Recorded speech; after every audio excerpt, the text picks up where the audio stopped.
तस्य कामातुरं व्याधि योगम महाराजाम सत।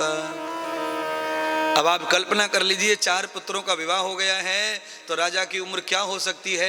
ऐसी स्थिति में भी राजा अपनी सुंदर स्त्री के महल में सोते हैं। कौशल्या के यहाँ नहीं रुकते, सुमित्रा के यहाँ भी नहीं रुकते। संन्यास भाव होना चाहिए था पर नहीं था।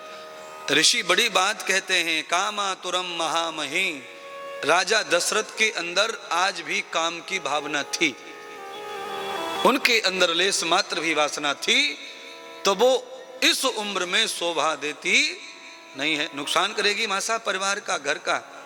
घर में नुकसान होगा, घर में झगड़े आ जाएंगे, घर में ऊंच नीच हो जाएगी, घर में कोई नहीं सुनेगा, कोई घर में और कुछ जवाब दे देगा। ये सारी चीजें तब ही होती हैं महाराज जब आप उम्र का लिहाज न करते हुए इन चीजों में चले जाए। उपासना के समय में वासना नहीं होनी, समय फिक्स है उसका।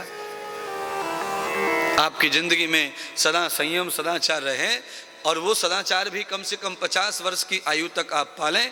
उसके पश्चात में तो केवल और केवल सदाचार में ही जीवन बीतना चाहिए, केवल सदाचार।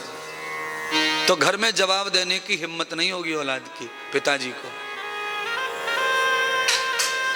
पर पिताजी सौंदर्य की ओर अगर जाते, सौंदर्य प्रिय लगता है, तो फिर औलाद जवाब देगी, बहू जवाब देगी, और भी कोई जवाब देगा, कुछ उल्टा पुल्टा भी हो सकता है, तो बड़ी मुश्किलें हो जाती हैं।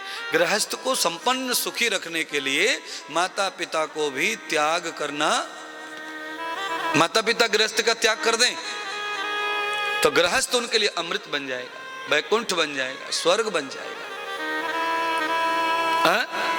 स्वर्ग बन जाएगा महाराज।